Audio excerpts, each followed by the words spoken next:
had an afterthought, and that afterthought was that, I have a couple of old cast iron skillets that are in pretty bad shape. And if I'm going to be doing self-cleaning and getting this temperature in this oven up to such a high degree, how about I put these cast iron skillets in there and try to get them cleaned. I'll show you what they look like.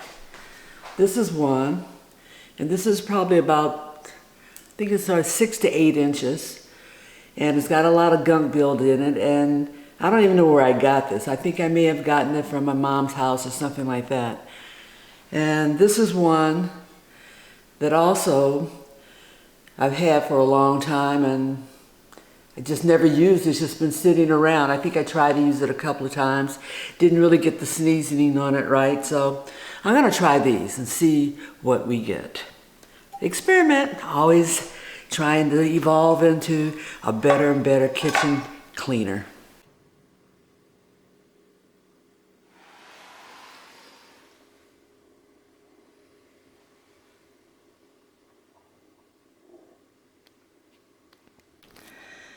These are my cast iron skillets. I've washed them, scraped them, ground them, and I put a first coating of oil on them.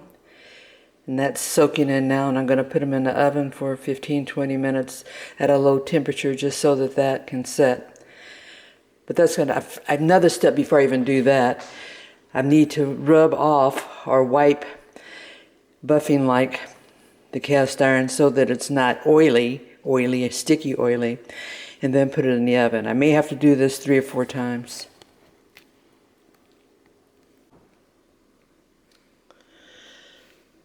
These are my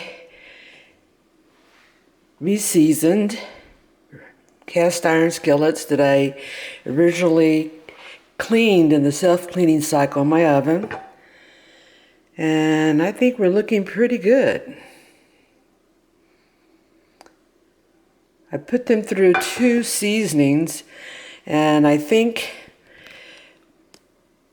I may go through a 3rd.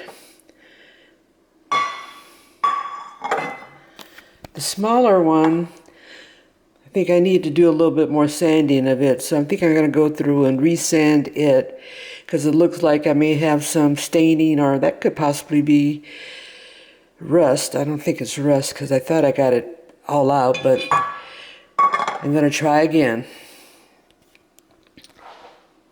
But in general, I'm happy with what the oven did on the self-cleaning cycle as far as cleaning both of these.